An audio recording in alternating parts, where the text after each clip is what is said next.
新浪娱乐的朋友们，大家好，我是张若昀。给我5分钟的时间，再次介绍我自己。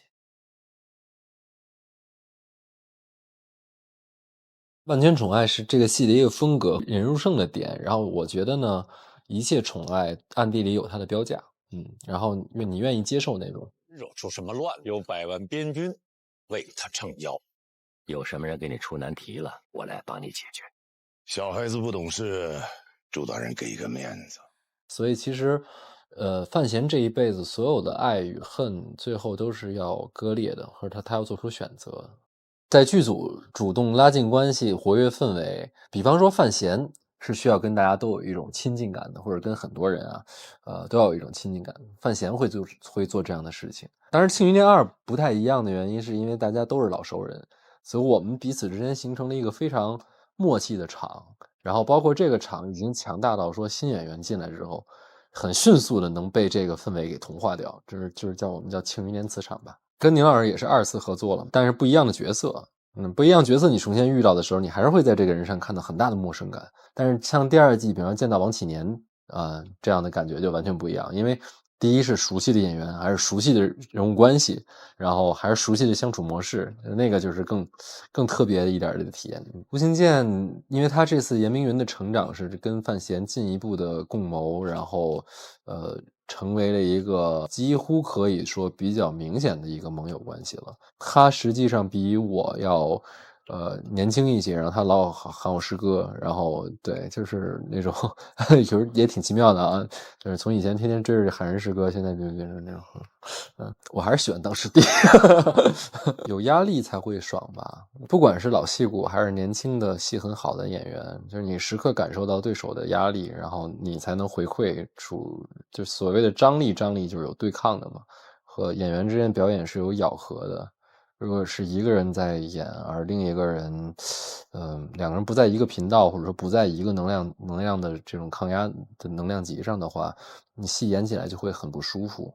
然后演戏其实都是跟着对手走啊。第2季的范闲跟第1季的范闲绝对不一样了，就是他更狡猾了，更清楚自己不太可能走向一个简单的退路了。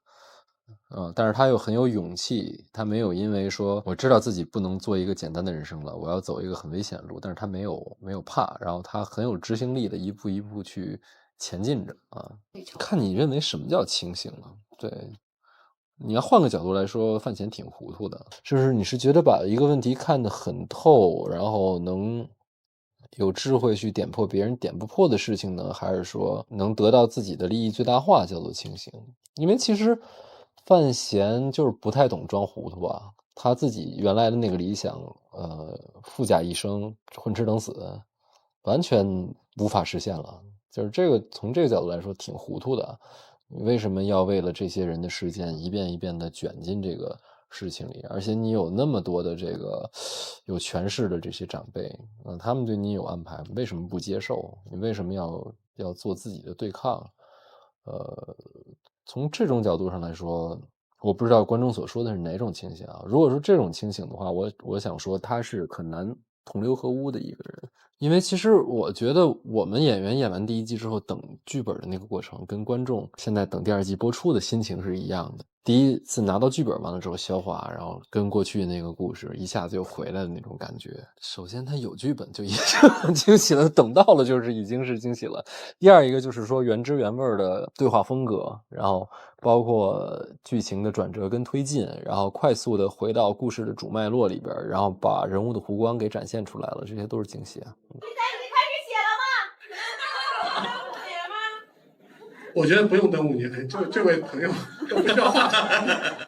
那你说了就信着没有，就每天都有人问说你们觉得他能到多少，但是这个根本就是演员想这个来说太累了。我觉得我更在意的标准是每部作品出来完了之后，我觉得没有什么留什么遗憾，然后它上映那一天的时候，我觉得从它上映到它结束到它完成的那一刻，我自己会问自己说我还是很爱这部作品的，我觉得那就足够了。那每部戏什么成绩包括人们怎么看待这个成绩是很随机的一个事儿。然后每个人角度就是说，想说你成绩不好，怎么都能说你成绩不好；想说你成绩好，怎么都是成绩好。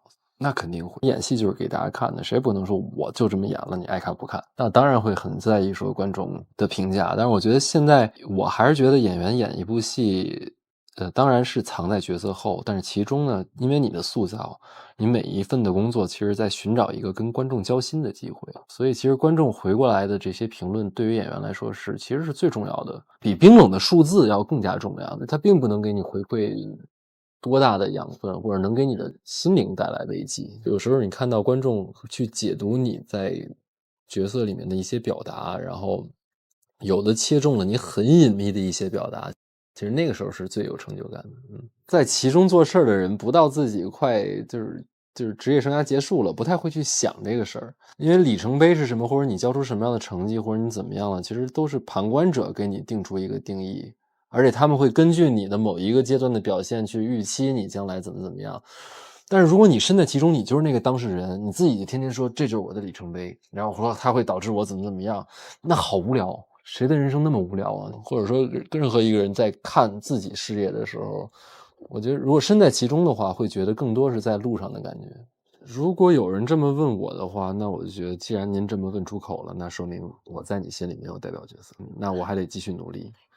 对，就是因为如果你要是问的话，就我有角色走到这位朋友心中了，那他就会有答案，他心中的代表性角色，张若昀的代表角色，这是很个人的，这是他个人的事情。每个人的标准不同，我觉得就是说，除了名声上的好，或者说看上去很好之外，一定还有很个人的理由。有时候导致说他也许看上去不一定有那么好。比方说现在的市场风潮是往哪边吹的，或者说里面有多少人是多么的有名，或者是这个 IP 是多么的大，这都属于那种看上去的好。但是有更个人一点的好，就是说只有你懂得它的好，或者说你觉得你非常懂得，不一定只有你懂得，也许别人也懂。但是就为什么我当时的时候会说，就会着急的说非我莫属，就是那种急迫的，就是觉得哇，我太喜欢，我太懂了，就是那个是很个人的一个冲动。我觉得要唯一说我选戏有一些什么样的标准的话，就是我更在意那些很个人的体验，而不是说看上去很好。就是《庆余年1》播出的时候吧，就很迅速的就有了大量的这个二创的讨论，然后就是有对角色的探讨，然后有对未来的一些剧透，因为《庆余年》有原著嘛，有很多书粉就知道后面的情节。然后有关于这几个人物之间将来的发展的一些讨论，然后我就觉得说，哇，就是看得度非常广，因为觉得当时感受到的是说，有非常多的人在从不同的角度去看《庆余年》，有的人就图一乐，然后有的人就喜欢看里面的感情，然后有的人就喜欢看，不同的 CP， 或者说，但是也有人在探讨说这里面很深刻的一些主题，然后甚至说他们通过去了解书后面的情节，去开始构建自己心中的庆余年。我觉得那一刻，我觉得是就是庆余年已经被这么广泛的讨论了，就不管从一些比较表层的角度，还是从更深层的角度，就是被讨论的很透。然后这5年过去，我觉得有很多比较深刻一点的一些讨论出来的思想，其实也反过来印在了主创的心里，就是这个观众对我们的一个反哺，甚至连猫腻老师前几年都改了《庆余年》书的结局，就是他觉得可能这次修改更契合他自己内心真正想表达的内容。我不知道，我只能是说每个人认真的去对待这个作品，认真去做事儿，然后有可能做成一个对得起自己的作品。爆剧的因素有哪些？如果这么容易就被总结了，那大家不就可以批量生产了吗？但是并不能啊，或者说没有一个影视作品是能这么被复制的。我觉得可能就是一戏一格吧，然后每个人有每个人的风格，然后风格对的人凑在一起产生了好的化学反应，然后每个人很认真的做好这件事儿，然后天时地利人和，正好观众看进去了，得到了喜爱，就只能是这样。但是你说怎么做爆剧，我不太相信有公式。觉得过得挺快。其实每过一个阶段，你很难说没有遗憾。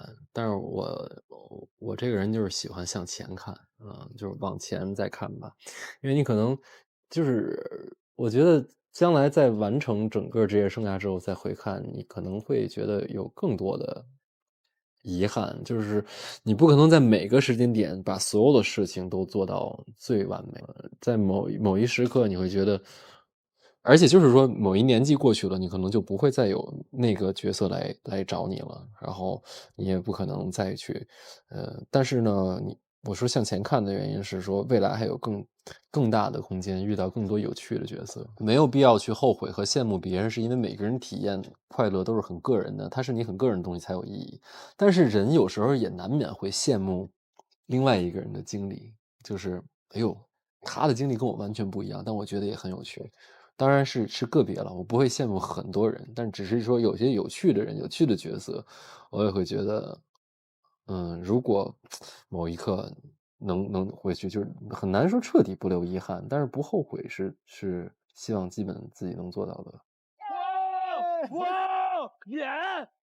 演，大侦探是就很多年了，从第一季一直陪伴下来的一个节目，然后我很喜欢玩这种游戏，然后也现在就是全部是熟人局，然后也很喜欢跟大家在一起的氛围。录花少的时候，我当时觉得好开心啊，可以借着这个机会去旅游，去全世界看一看。现在对于我来说，就是只有在闲得没事儿的时候才会去考虑，或者说某个节目的点子非常打动我很想去做我没做过的事儿啊。那其他时候，我觉得要么我自己去做一些事情，就是减少出现一个老友的聚会，就是其实挺长寿的，就我们这些人在一起，这个游戏玩了这么多年，然后每一季尝试玩出新的花样来，然后大家现在回过头来看，其实都有很大的成长在这个节目里边。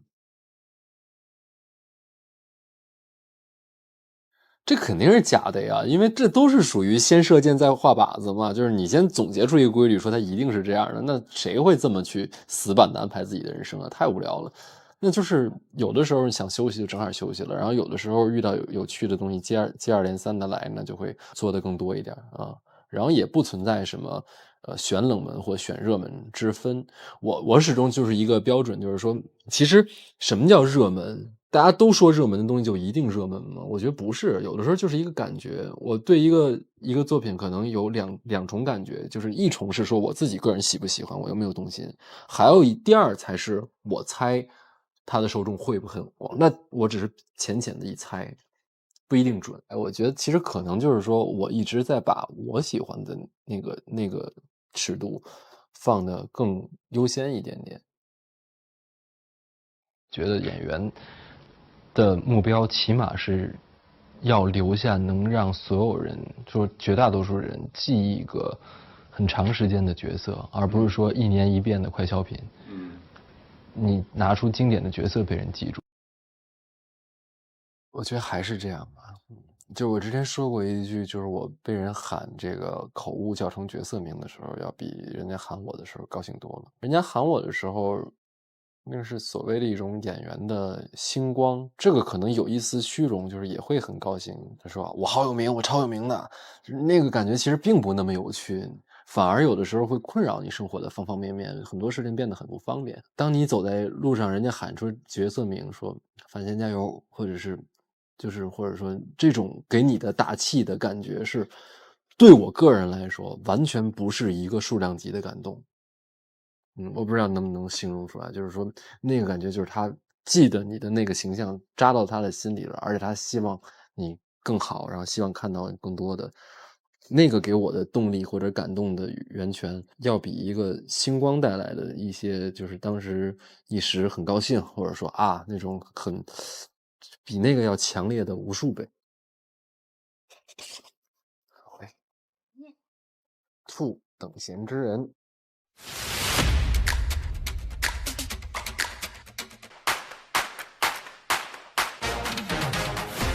腾讯视频入戏的朋友们，大家好，我是张若昀。我自己真实过了5年，但是对于范闲来说，他只闭了一个眼，然后又睁眼，只过了1夜的时间。几年的时间里面，我不会让这个故事离我太远，不允许还未成型的就开始工作。虽然我们探讨的东西逐渐深入了，但是诙谐的东西也没有丢。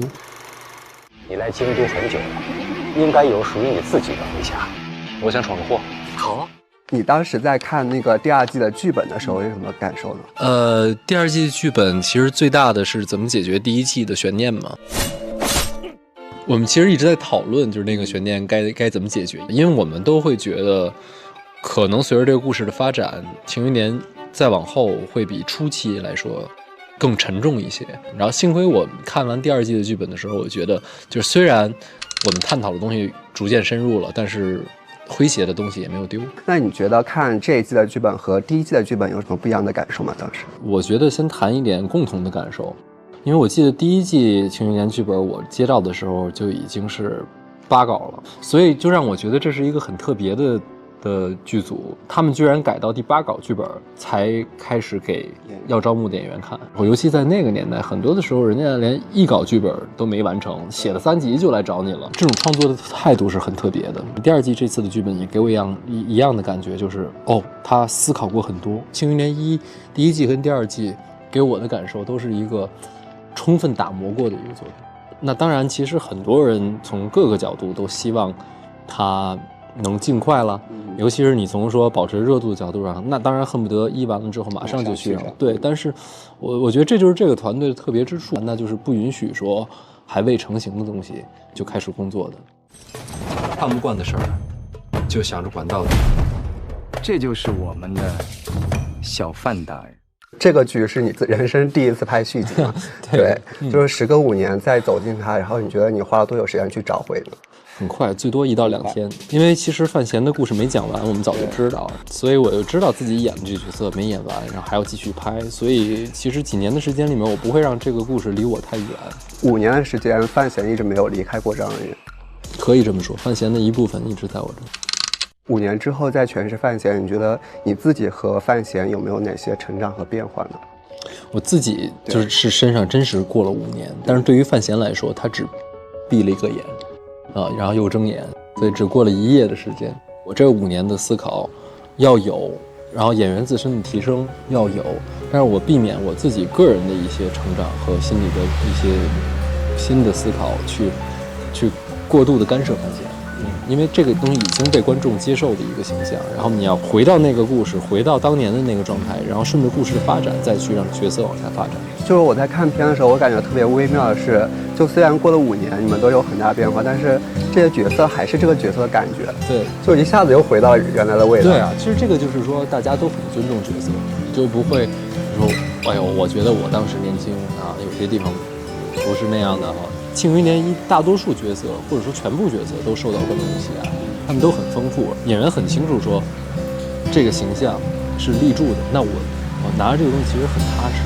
大家上来没有说我立人物的这样的一种困惑了，那我只希望说我让我的这个角色继续开花，继续再发展下去。就是你觉得你自己演的最过瘾的是哪一场？每一场都很过瘾，因为每一场你要交锋的人不一样啊。有的时候你要跟陈老师、跟吴老师他们过招，然后你要去接受他们所有东西。有的时候你是要面临很多的群演去捧场，所以那你更需要把节奏掌握在自己心中，因为没有别人可以给你恰当的时候给你恰当合适的刺激。所以其实每天都在切换不同的模式。改变世界，好，那就让京都开眼吧。在那个这一季里面跟老生对戏，会不会很快进入状态？对，有了第1季的打底，大家心里都很踏实。这种踏实感放在那儿，就是说你没有那种找感觉的那种不确定感，那自然就会觉得说你想在一个好的基础上继续的往下挖，然后再去找到一些的细点的时候，都会觉得很爽的感觉，是因为那就是觉得很美妙了，就是因为我们已经在故事状态里了，但是我们没有停止，我们继续再往上挖。因为第2季其实有很多新演员加入嘛，就是那和这些新演员合作碰撞有什么不一样的感受吗？那好多都是老熟人啊，对，其实也都认识。但是我们可能比以前合作的时候，比方说像小童，我们以前拍的一些戏，不像《庆余年》这样的一个调性，但我们认识是很久了。但是进入《庆余年》之后，因为大家整个从导演啊、演员啊，都是这样的一种氛围。我觉得他们都是很聪明的演员，他们很快能切换到知道原来《庆余年》是这个风格，自己到别的地方也是切换成别的角色，然后适应那部戏的调性。但是《庆余年》就有自己独特的一个调性，然后所有人进来都是无缝切换。大家一直以来对第2季非常期待嘛，在这样一个大 IP 里面，然后又是第2季，你拍的时候会有压力吗？就是不管是拍的时候啊，还是播的时候啊，就是不管是什么戏啊，你问演员有没有压力呢？我说一点压力都没有啊，或者说就是肯定是就是不可能的。但是我们只能说，我个人呢尽量不去想这些什么第1部啊，或者第2部啊，或者说上一部是什么成绩，这次能达到什么成绩。我觉得每个戏的命运很多时候更不是演员一个人能决定的，也不是说全剧组努力了就一定结果会怎么样。而我觉得越到这种时候越平常心去对待，就看自己有没有尽力做好自己的全部。庆余年呢是一个看似压力很大的一个剧组，但是当你身处其中的话，我自己个人觉得《庆余年》是一个特别解压的剧组，因为它很多的戏演得让你爽，演得让人舒服。所有的这些人在一起的努力，其实才能帮助，我扮演范闲的时候排解这种压力嘛。所以我没有感受到多什么千斤重担压在身上，并没有。但是如果说大家都不是这样去创作，你一个人在里面想要孤军奋战，那你就是很难，那你的压力那就全部上来了。我就是觉得，其实《庆余年》是一个大家集体承担压力，然后彼此帮彼此解压的这么一个剧组。第2季的范闲，如果有机会对第1季的范闲说句话的话，你觉得会想说点什么？你终究还是不得闲。不得闲。那如果是对不知道几年之后再来的第3季的范闲呢，说点什么？还是希望你能平安吧。那个大家都很好奇，说小范大人睡了这么久，他醒来的最想做的第一件事情会是什么呢？第1季的结尾是二皇子拿了他几个好朋友、亲朋好友来胁迫他，他第一时间肯定要赶回京都去找到这几个人。最想去吃什么东西的话，会吃什么？他这会儿应该还来不及想吃了，一心在搞事业还是？拍第2季的时候，你的南庆食堂有没有尝试什么新的拿手好菜呢？有，因为这次主要在夏天拍，然后我们都吃好多凉的东西，凉面啊吃的特别多，然后糟卤的一些海鲜，还有鸡呀什么的，酱牛肉啊，反正太多了，每天我记不过来。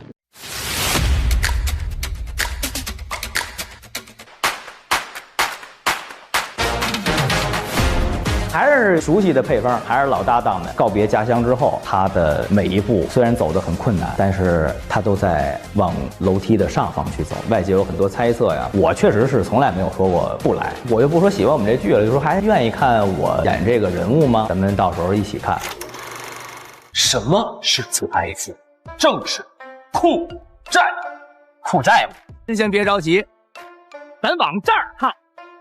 时隔多年再次回到庆余年剧组，重新走进范思哲这个角色是什么感受？心智都成熟了不少。这次就是突然又让我回到当初，其实说实话是和我的生活和我本人是有一些割裂的。但话又说回来了，我5年前其实也不是傻子，5年前我在演，我今年我一样可以演。我指的傻是什么呢？就是他就是天才，其实在有的方面上就像傻子一样，他不可能把所有事都做得那么面面俱到，他有一个特别突出的一个长项，会挣钱。这个天才可是这一季里，范思哲从富二代变成了一个顶天立地的男人，他发生这些改变的契机，您觉得是啥？我在最开始的时候跟王娟老师聊过这个问题。其实我在聊的时候，就是没有太深切的感觉。但是在实地拍摄的时候，我之前还在想，我说那个我跟高汝光老师，我跟范尚书，我们之间的这个关系要怎么去演呢？我们后来也在别的戏上也遇见过，他对于我这种不成器也好啊，对于我的这种责怪呀，或者说希望我好啊，我都担心那个演不出来，而且确实我们篇幅也不多，没有太多的笔墨去描写这个事儿。但是真的实地站在那个地方，然后听到他说出那些个欣慰的话语，我还是会觉得挺感动的，还是会觉得一个顽皮的孩子可能从这一刻离开家乡之后，他的人生应该是发生了变化。我觉得在他告别家乡之后，他的每一步虽然走得很困难，但是他都在往楼梯的上方去走，他都在迈向一个新的台阶。反正我现在手疼，那怎么办呀？要是能放点银子就不疼了。就是这样。对比第一季，这一季里范思哲他经历了怎样的成长和挑战？这一季出场还是挺霸气的，挺厉害的，只是存在于我的幻想当中啊，因为这场戏我现在还没拍呢。然后他回到家那几场反思自己，然后那个开始怎么琢磨自己是否该成长，自己能否成长，然后这一季他才出现变化。最好多写一点情啊、爱呀，什么我爱你，你不爱我，大户人家那个小姐们都可爱看了。难怪要跟来。其实我觉得这个剧它最有意思的地方就是上一秒你还在就是笑，但其实下一秒这个戏本演员就突然对，就会觉得，尤其起起落落。对，当我最后告别大家的时候，也是用一个非常玩笑的方式和大家道别，悲壮的说出走。然后当最后真正要走的时候，又回归到这么一个所以他这个起伏还是挺有意思的。我觉得咱都别顺着来。你是不是耍我呢？你说呢？我跟我哥情比金坚，可否与小生共推牌九啊？明天把他给我改成茶具。我们看这个小少爷就是这种转变。如果说真的当你告别这个角色的话，你会是一种什么样的心情？怎么说？原来总是悬而未决，因为我们其实和观众接收到的信息都是一样的。反正就是这么多年一直心里的一块石头。上一季呢，确实是我没有拍完，包括确实之前也外界有很多猜测呀，包括会不会演呀，包括是真来假来呀，对吧？总有那些，我确实是从来没有说过不来。我觉得我和范思哲，我们也算是互相成就，都给了对方很大的帮助。一个我这个演艺生涯当中一个挺值得回味的角色，我希望他有一个挺好的收场，就是咱得落一整脸儿，还是觉得要把这个人物对待好，这是最重要的。你再成亲，咱就再办一回，又收回钱，成亲合理，成亲合理，亲离亲离，发财了。那这一次的拍摄和第一季的拍摄有没有什么不一样的体验？第一季的时候，首先大家刚刚认识，还都有一些陌生感，可能有的时候不像拍这一部的时候，大伙儿那么就是这一部到了现场，然后大伙儿一聊天什么的，就不需要磨合。这是，困了吧？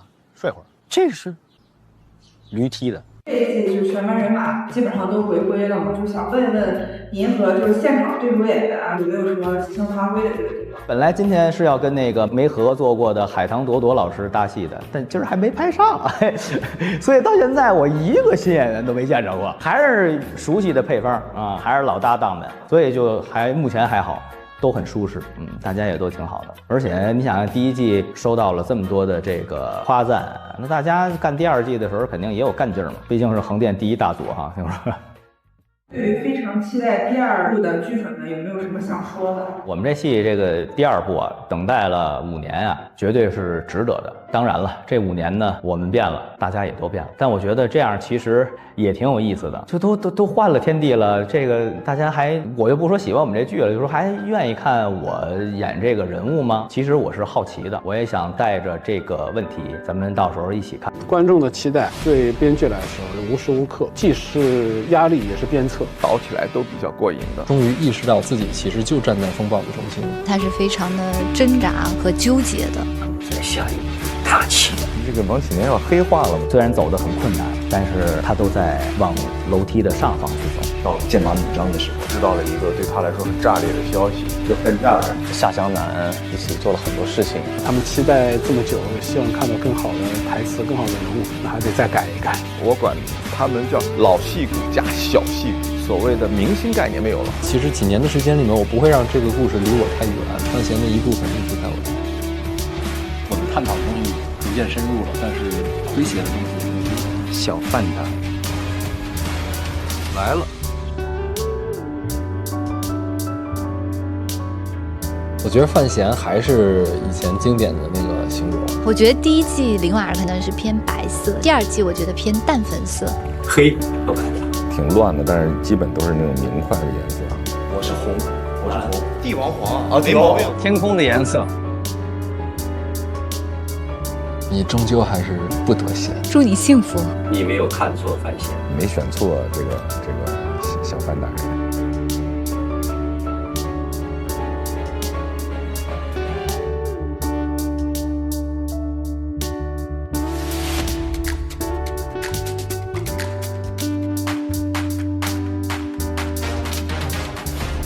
大家好，入戏的朋友，我是《庆余年2》的导演孙浩。每个角色都有惊喜，不一样的惊喜。新演员也是有一个算一个，基本上都是剧粉来的。哇，好过瘾！有的时候我在戏当中把若云当范闲来用。张若昀是最牛的一个演员，不要教他演戏，就要他纯真的一面。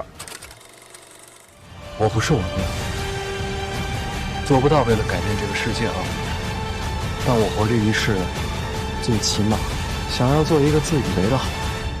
时隔5年再拍《青年》第2季的话，作为导演，您做了哪些准备工作呢？采景采了 N 多次，因为是角色比较多，而且是群戏比较多。有的时候群戏我要抢时间，有的景是2个城市拼起来的，我就要看怎么拼法啊。这方面下了不少功夫。在拍第2季的时候，对您来说会更有压力和负担吗？会有，尤其是开机之前和要播出之前。人家已经把自己的一些精神寄托，包括时间想给你，这个真的希望能够满足他们，最起码不让他们失望啊，而且让他们有一些小小的意外或者惊喜啊，那是最好的。青年2也是原班人马全员回归嘛，对于这些老熟人，如何让他们能够快速入戏？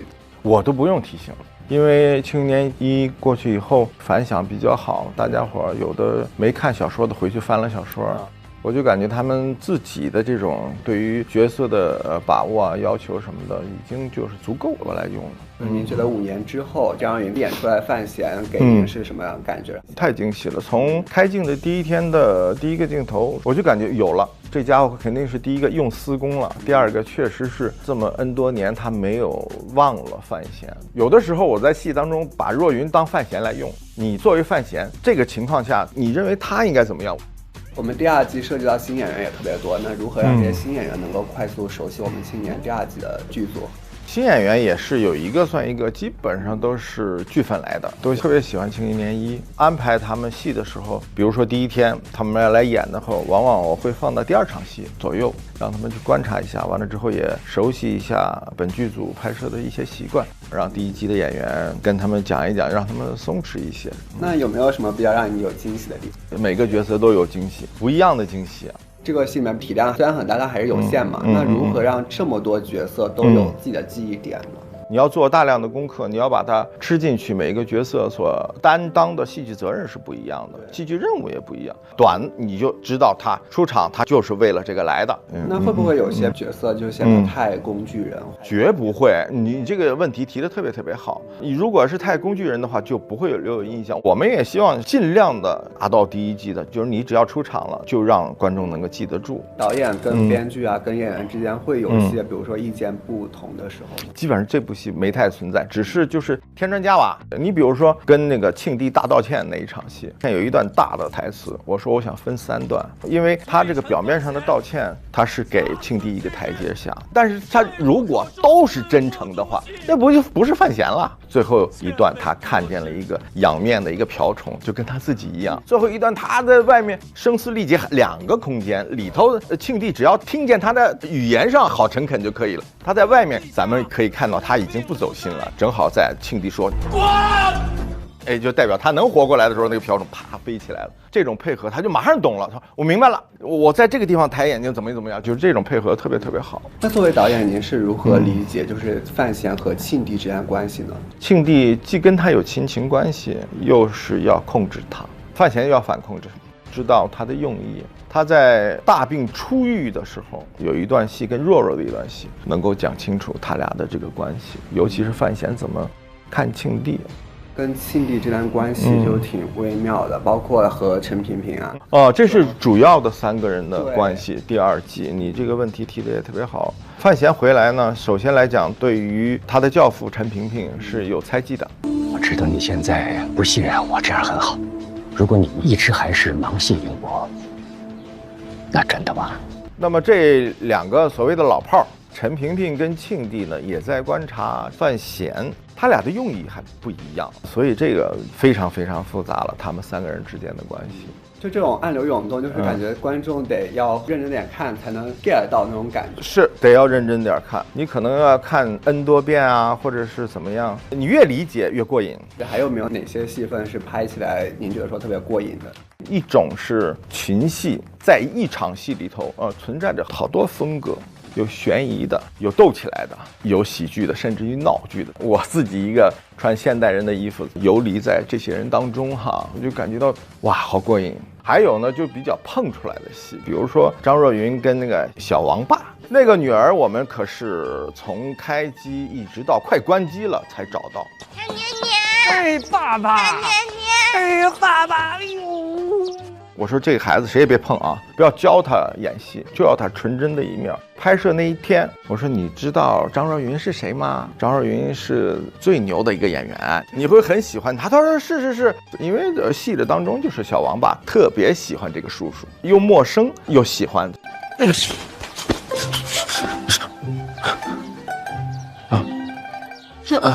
我牵着他就往他的房间走，走的路上我正好见若昀去备场，我说若昀，咱就不走戏了。我说你也别管镜头在哪儿。若昀说没问题。确实，若昀这一次是把范闲画在身上了，范闲附体了，所以就特别游刃有余，一条过。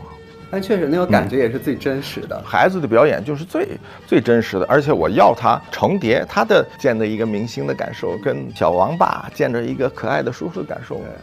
像在做前面喜剧的时候，到后面那种所谓的朝堂啊，然后包括更厚重这种大场面的戏，哪种会更难呢？实际上，我们这个染色体一直是含有喜感的一个染色体，包括在朝堂上那么严肃的场景，最后会变成闹剧的感觉啊！杀疯了，风格与风格之间瞬间转化的。御史一生追求的是什么？唯求青史留名，廷杖能让他们千古留名。就是力图要做到沉重话题轻松讲。可以讲讲我们第2季的那个结局呢？有这么一个人划着一条船，唱着一首曲儿，这个曲儿的名字是我给命名的，叫《美丽一见》。还有没有什么作为导演在做这个戏的时候特别的隐藏或者设计？说白了，这真是没意思啊！慢慢去品吧，慢慢品。我希望发现的越多越好。确实，我们用心了。对于第3季有什么期待呢？第3季我认为会很好看，第3季肯定会好玩，我感觉啊。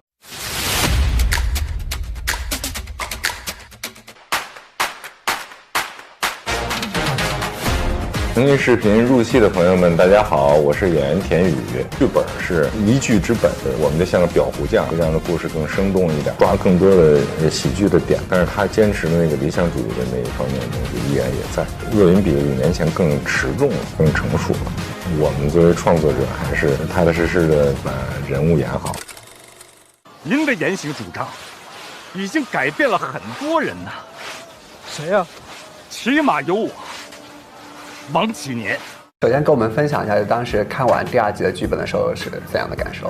第1季故事的延续吧。这个王启年这个人物的话，那么就是第1季其实通过话外音啊和这个描述啊，对，其实还背后还塑造了一个王夫人和一个女儿的形象。那么这次这2个形象呢，在第2季，也真正的出现了。第2季在拍的时候，您觉得属于王启年的高光名场面有哪些？我觉得这个还是让观众们去总结吧。第1季的时候，其实也是在尽量的完成好每一场戏，也没想过那么多啊。那么后来实际上是观众又进行了一度创作，甚至有些是大家用我们播出的素材总结出来的那些高光时刻。我们作为创作者，还是踏踏实实的把人物演好，把故事讲好。你觉得王启年的高光时刻，你觉得是什么？老师开始反采访了，是假装是背叛了范闲的。对，那是那场戏，那是一个前面拍的。我看剧本，刚刚看的时候，我说呀，我说你这个王启年要黑化了吗？那场让我很惊喜。那当时在演那场戏的时候呢，就是怎样的一个设计呢？要尽量把那东西做实嘛。他的那种挣扎也是真的挣扎。对。那么他对这个2皇子的臣服，穿鞋呀，什么跪在那儿穿呀。对，到马车外边跪啊，要给观众造成一种就是那是真的，而且是顺着王启年的那个一路下来的那种他的挣扎。从处理人物上来说是这样，但是人家剧本是就是一剧之本。其实我们能做的工作，我们就像个裱糊匠，可以让这故事更生动一点啊，更什么一点，其实剧本是最重要的。谁能让他们见识见识什么是真正的王法？我也想见见这传说中的王法。那您觉得就是第2季的王启年和第1季的王启年有哪些改变了和不变的地方吗？一个是家庭这边展现了吧，我觉得他其实还是很坚定的跟范闲在一起，作为一个伙伴啊。虽然说是主仆关系，但是实际上他们更像是一个伙伴。那在第2季拍摄的演的时候，有给他做什么特别的设计在吗？顺着人物的感觉，然后还是抓更多的喜剧的点吧。但是他坚持的那个理想主义的那一方面的东西依然也在，所以一直跟着小范大人，然后很多事情是打配合呀，像堂吉诃德和这个桑丘之间的这个关系一样，也是很可爱的一对人物关系啊。如果要用一种颜色来形容的第1季和第2季的王启年的话，会分别是什么颜色呢？它不是感觉一个就是纯色，就特别单调的，或者说就是没有变化那种。其实它还是一个万花筒啊，或者是怎么样啊？我觉得它的那个色彩挺乱的，但是基本都是那种明快的颜色啊，它的那种灰色很少。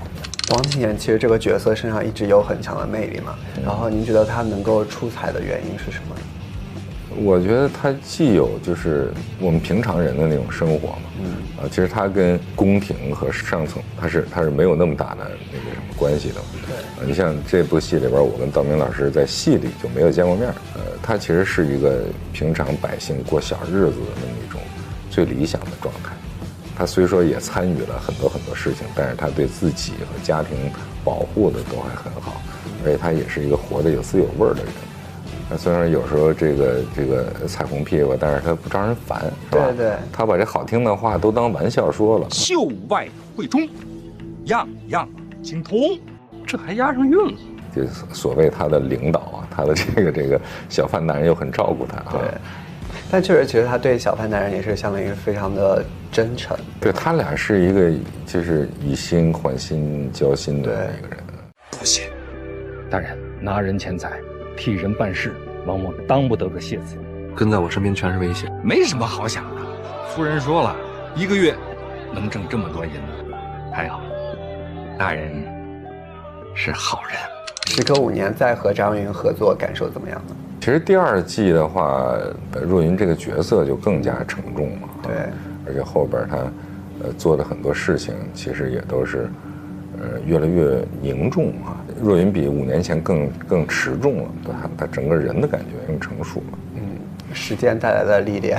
对，包括其实演员在拍其他角色对自己的那个成长，其实也幻化到演员自己个体生命当中了。前面已经采访过很多演员，大家都说好像就是虽然5年时间很长，但好像在这段时间里面角色一直没有离开过自己。那在拍这个剧之前就会有什么特别的准备吗？又翻回头去看了看《庆余年》，对。那现在再看是什么感受？还是觉得挺好的。当时对，确实。但是我觉得其实1的时候大家创作状态就都很好。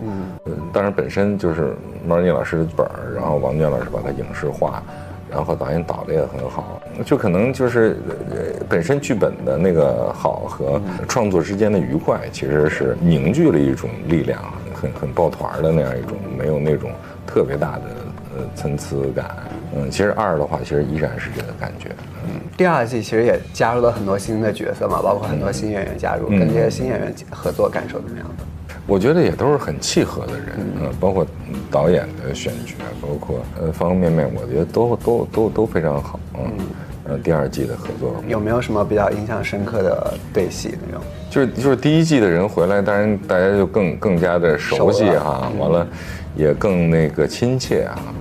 然后第2季来的人呢，有些人是合作的，有些人没合作。你像于爱磊，我们这个启年小分队的人啊，我们20年前就认识啊，然后这些年也没有断了联系啊，这次就又在一起合作了。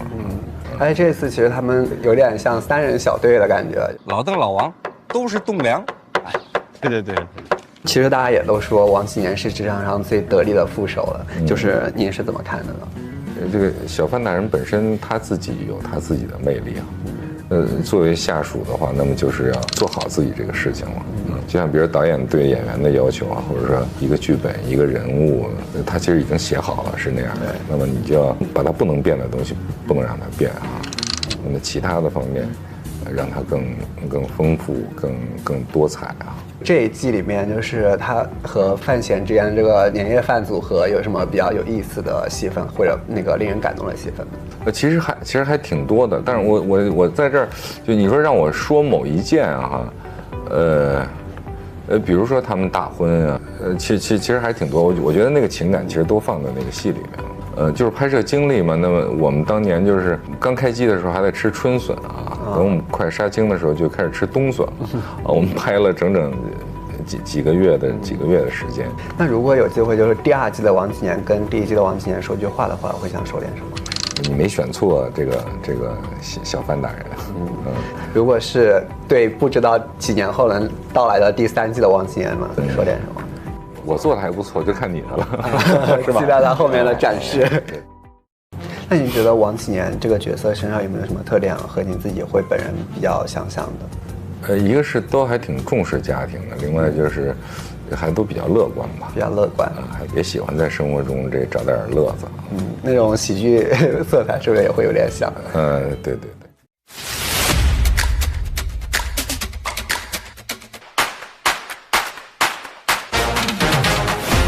腾讯视频入戏的朋友们，大家好，我是吴刚。陈萍萍可能在下一部大棋，她的一生都会奉献给范闲，一个青梅理想的继承者。从表面上来说是忠于庆帝啊，但是从他的内心，他是忠诚于自己。第1季到第2季等了5年，无论等多久，我一定会在终点等他。你将来一定会走你娘的路，而且我现在做的就是确保你能走上你选择的路。就时隔5年进入到这个剧组，再回到这个陈萍萍人物，当时您花了多久时间找回他呢？其实你要说找回这个人物呢，我觉得没有花多少时间，因为这个人物一直在我心里边留存着。因为第1季拍完之后，我在想这个人物还没有完结，我依然没有把他遗忘，他也没遗忘我。看第2季的剧本和当时看第1季的剧本，了解这个故事和陈萍萍这个人物有什么不一样的感受吗？第1季剧本其实就是很优秀了，因为刚开始读第1季剧本的时候呢，还有一点难进入吧，因为我觉得这个戏还是一个挺遥远的一个故事，它跟我之前所演的角色呢有很大的距离感，我们得开始读书，开始读原著，300多万字吧。那么第2季慢慢就会不一样，它会有戏剧冲突，可能会更浓烈一些，人物更往前迈了一步。我知道你现在不信任我，这样很好。如果你一直还是盲信于我，那真的吗？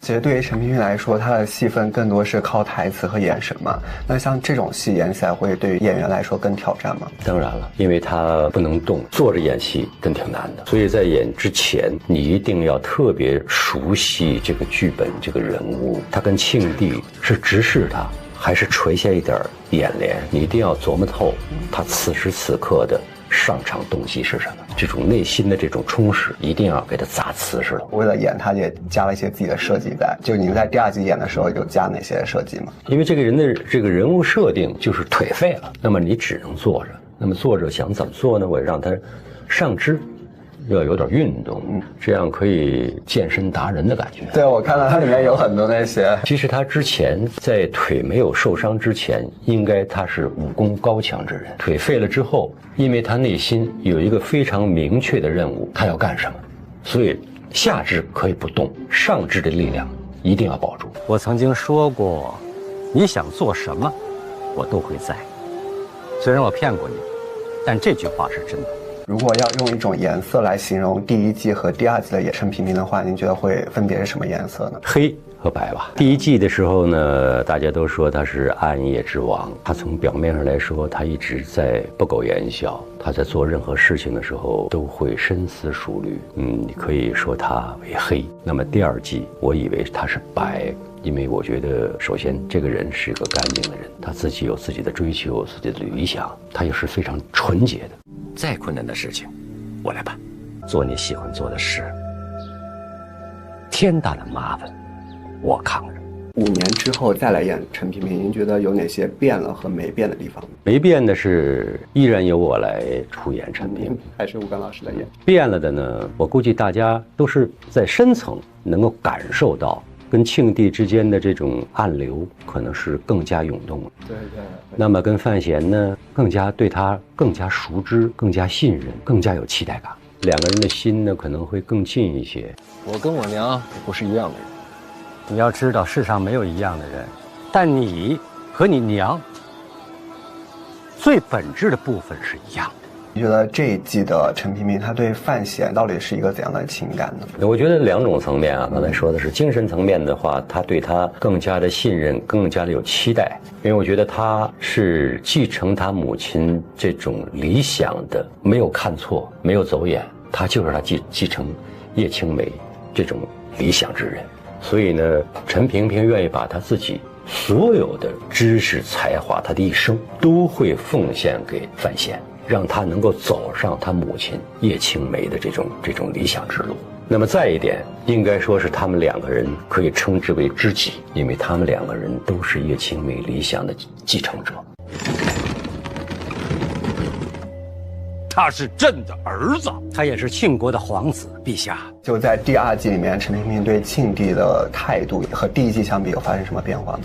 其实你看第1季来说，有些观众觉得，哟，这个陈萍萍是重臣吗？说这个庆帝是不是对他猜疑太多了？从我个人觉得，这个陈萍萍一直是重臣。我先觉得他从第1季到第2季，首先是从表面上来说是忠于庆帝啊，但是从他的内心，他是忠诚于自己。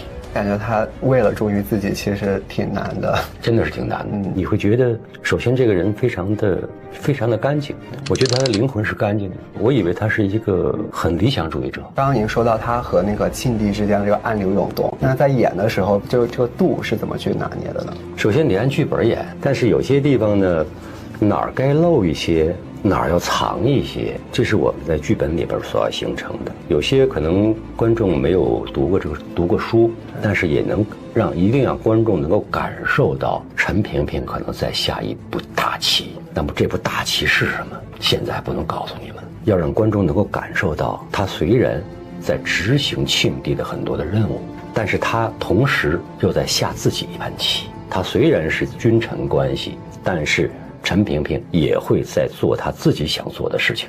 那你看范闲像不像一个贪赃枉法之臣呢？像。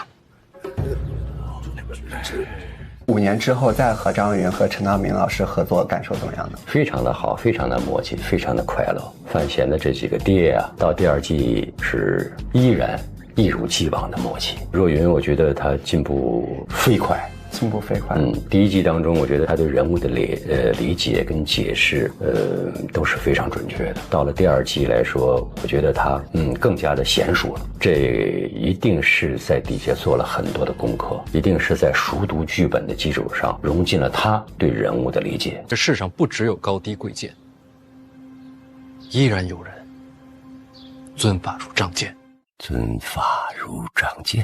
就是这一群老实人合作对戏，大家现场会有什么即兴的发挥和碰撞吗？其实我觉得最好的是编剧王倦，他把这个人物每一个人物梳理的都非常非常的清楚，而且他给演员的空间创作空间是很大的，那么非常有利于演员在现场演员跟演员之间的这种交流，这种设计可能会更好。第2季的陈萍萍如果有机会跟第1季的陈萍萍说句话的话，想说点什么？你没有看错范闲，他确实是叶青梅的儿子。对于不知道几年能再到来的第3季的陈萍萍的话，想说点什么？第1季到第2季等了5年，无论等多久，我一定会在终点等他。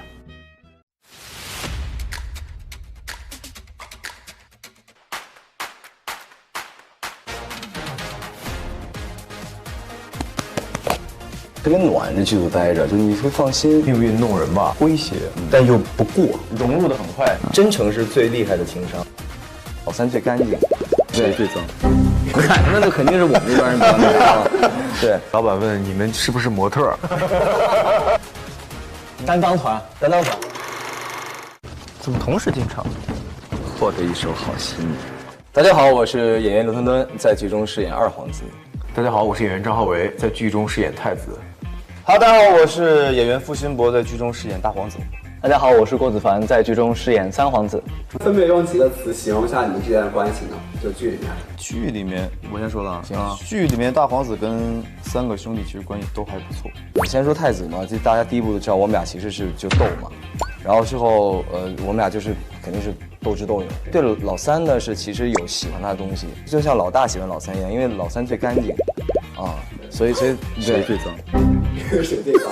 那就肯定是我们这帮人比较那个。对，然后老大呢就是小小的提防，然后我就觉得，就比如说，如果弟弟在二哥的那个位置上的话，其实可能那个敌对的人就会是弟弟，所以我觉得几个人的人物关系就是命运弄人吧。我们也有一些不得已在里面。我认为三皇子他年龄其实很小，是跟大哥最亲的，有一种很久都没见了那种亲密的感觉。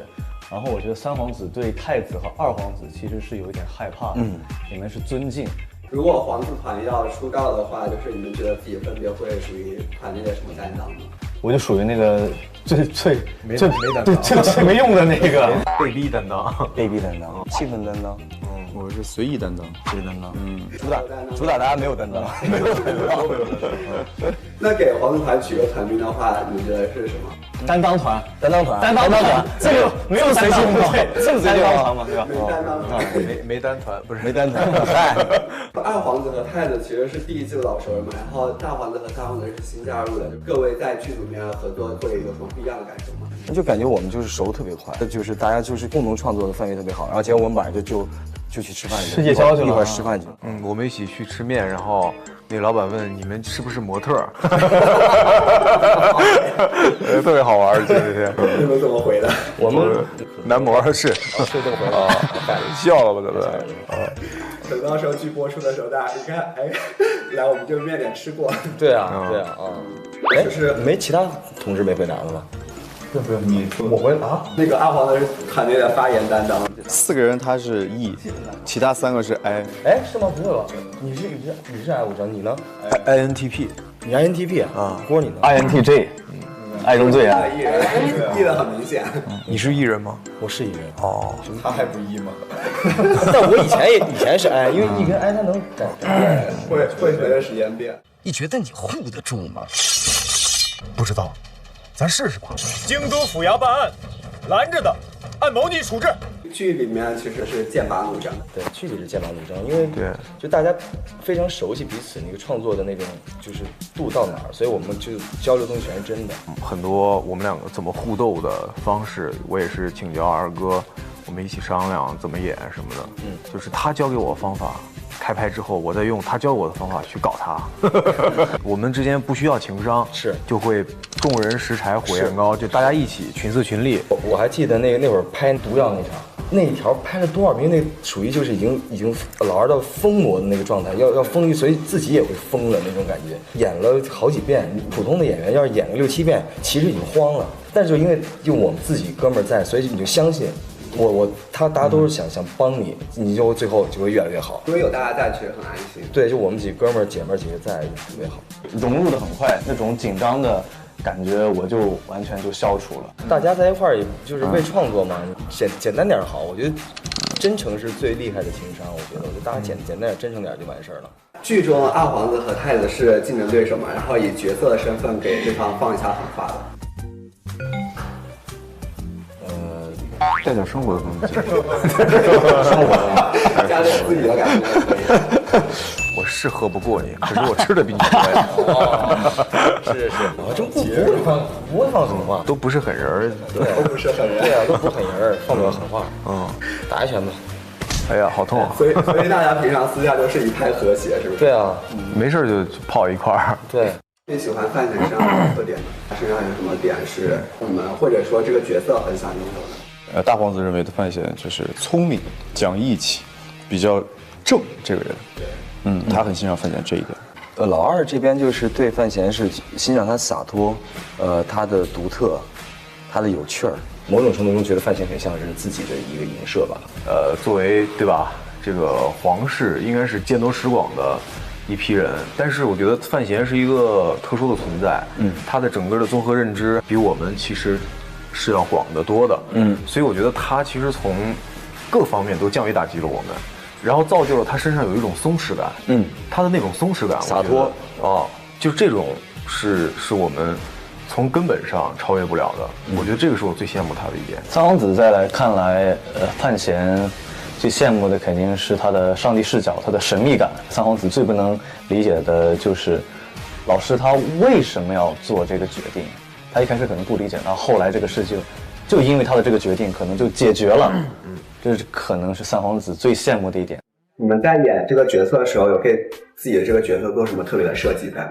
在这里面，我一定是要完全听从导演的，我是非常能接受，因为我可能自己看不到监视器是什么样的，而导演团队是一面镜子，他们能正向反馈给我什么样是好的。我觉得我们的导演组，真的是一群很有趣的灵魂，他们真的很有趣的灵魂。对他们就每天其实是打了鸡血一样，就创作热情。他们一到现场都是高度的那种。对，所以说就是您刚才问的那个问题嘛，就是说，比如说我们自己做了哪些准备？我觉得，其实到了这个剧组，你只需要放轻松，放轻松的同时认真，然后就会群策群力出来一个比较好的效果。是。我们前面已经采访了很多演员，包括导演、编剧，感觉听大家说下来，就是这个剧组让演员是一个很安心的剧组。是，特别暖，这剧组待着，就你会放心。导演，他们看人也是比较准，对，能找我们来，最起码是本人跟这个角色的契合度是够的。是的。所以我们其实，我觉得它是一个很完整的一个工业体系的一个缔造。我们只需要放松、认真。这是你的感受？我的感受其实就是因为它跟其实平常的古装就不太一样其实反而更多的是需要一些比较诙谐，但又不过，的那种感觉很棒。然后呢，去现场你只要听导演的就对了。大家最喜欢或者说最想吐槽自己的角色身上什么特点呢？不争不抢。吐槽这个？对啊，就是演的没有那种对抗感。但你那块挺甜的。那你比我有钱，我是赔不起。我也是母后给的，多少银两，告知我便是。回头我单独找你。就是我们看的时候，虽然没有很明显的他和北齐公主那个感情线，但是我们看的时候，我们觉得说好像有点可以可。他们俩特别是吗？很好吗？你们俩，我觉得两个人的戏其实蛮少的，但是很那啥，我还看了一场，有 CP 感。因为我配音的时候看了那场戏，我说哇，好像是很甜啊，就是作为一个中年男人，中年男人也会觉得中年人真的有被甜到啊。因为小童他是那个特别可爱，甜的，可爱，然后你那个比较那钢铁直男那种感觉。如果要用一种颜色来形容自己的角色的话，会用什么呢？我是红，这不钢铁直男吗？对，钢铁直男，蓝色，红的就可能比较给人感觉比较厉，天蓝啊，天空很蔚蓝，啊对，那黄呢？哎，真的黄了是吗？帝王黄啊，没毛病啊，没毛病啊。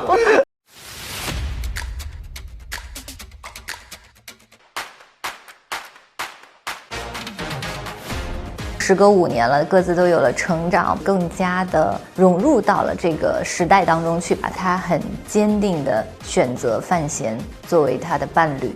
一个孤独的灵魂遇到了另外一个孤独的灵魂，所以他们两个灵魂是彼此相依相伴。我觉得更多的是一种情感上的支撑，是一种陪伴和一种默默的支持。要娶我，靠圣上下旨不行。借我夺皇室财权不行，我要嫁的人只有一个条件。什么条件？要我心里喜欢。时隔多年再次回到《庆余年》剧组，重新走进林婉儿这个角色是什么感受？首先我觉得已经时隔5年了，各自都有了成长，包括我自己，也包括角色在戏中也有了一些成长，而且人物关系之间也会有了更加深层次的了解、熟悉，以及更加的亲密。其实跟我们现实生活中也是很相符的。而第2季我觉得是一种久别重逢的感觉吧，见到大家还是很开心，然后会很有默契，很多时候可能都不用过多的去用语言去表达，可能一个眼神或者说是演戏之间的一种自然流露，或者是一种感受就可以了。这一季的故事，你觉得最吸引你的点是？林婉儿是有她的成长的，而且我觉得她也是有一些新的技能，更加的融入到了这个时代当中去吧。然后她结了婚，从一个郡主，然后认识了更多的人之后，她有了改变和成长。我本以为我会一个人走到死，可是没有想到你出现了。那这一季婉儿和范闲终于大婚了，那能不能分享一下这一季里他们比较甜的戏份？这一季我觉得林婉儿她态度很坚定，当遇到表哥对她的挑拨的时候，其实我觉得印象比较深的台词就是说林婉儿和范闲的婚姻约绝不会变，就是她很坚定地选择范闲作为她的伴侣。你选的路自己喜欢就好，我会陪着你。第二季里面有一些就是结婚之后两个人花前月下比较浪漫的，属于两个人的独特的这个记忆，以及延续了第一季的一些桥段。我们两个一起在星空下面赏看星星，然后台词啊什么都是有一些递进的，就是跟第一季的时候说了同样的话，但是可能就是情感浓度更加的加深了。那个戏应该是比较浪漫唯美的。那这季他们俩互相给对方带来一些改变或者是一些影响吗？我觉得范闲其实从之前就给林婉儿带来了很大的改变，让她勇敢的做自己，更加坚定的选择自己喜欢的人，做自己喜欢的事儿。一个孤独的灵魂遇到了另外一个孤独的灵魂，所以他们两个灵魂是彼此相依相伴。我已经把我内心最深的孤独交给了他，他知道了，我就再也不是一个人了。我现在心里最喜欢的已经是他了。或者说是从第一季，其实他们两个就已经有了很大的默契，因为会彼此坚定的选择对方，彼此为对方考虑着想，就是为了共同的目标，林婉儿会去帮助他。所以我是觉得他们两个在第二季可能是一种夫妻之间的这样子的一个关系，跟第一季可能就会有一个成长和变化。所以说这一季的婉儿，有人说她变得犀利，也有人说她变得更加缜密，那你觉得会不会跟第一季的反差会很大？我觉得更多的是一种情感上的支撑，是一种陪伴和一种默默的支持。我觉得其实他最想要的生活其实就是这种平淡的，然后岁月静好的这样子的一种感觉。可是这个世界总是在发生一些变化，有一些事情还是不得不去做，或者是推动着二人要往前。所以呢，他也会选择支持范闲，相信范闲，并且陪伴他去度过一次次的危机。没了婚约可以私奔，如果可以找到一个托付孤独的人，人生是长是短都有了意义。时光如河，浮生为鱼，在暗流湍急中相会，总是命里该遇。就算那日不见，终会路左相逢。这一季也有很多新角色，那有没有跟谁的对手戏比较多呢？新的角色其实就是我们跟大公主、大皇子，然后我们几个人一起吃饭呢，也是人最多的一场戏。那一场吃饭的戏，因为可能在前几集当中是比较重要的这个戏份，也是可能第二季林婉儿出场的一个比较有代表性的一个态度，所以那场戏我觉得跟大家在一起还是很开心、很欢乐的。然后每个人也都有自己的人物特点，组成一场非常有趣的戏。能不能跟大家分享一下这个拍摄幕后的一些事情？本来呢，我觉得因为有了第一季，大家其实是比较熟悉这个人物的，其实相对来讲还是比较放松的。结果发现到了现场之后呢，大家都是很愿意去钻研和琢磨的，所以呢，还是要多去想一想，然后多去创造一些有趣的啊，或者是一些细节可以代表你这个人物的，或者是一些情感的表达。如果说快要杀青了，当您再次告别这个角色的时候，是一种什么样的心情？告别这个角色的时候，我觉得期待继续相逢。我觉得好像不应该告别吧，应该还没有完，就是未完待续，所以我觉得很期待，就是接下来会发生什么样的故事。大家一直都在呼唤第二季，身边的朋友就有会和你去讨论吗？会啊，就是之前第一季刚刚播完，然后到后来每时每刻都会有人问什么时候有第二季，什么时候有第二季。终于出现了第二季，也即将大家可以看到，还是一件非常让人期待的事情。那对于第二季，就非常期待第二季的观众朋友们，包括剧粉们，然后能不能跟大家就是推荐一下它有什么值得期待的地方？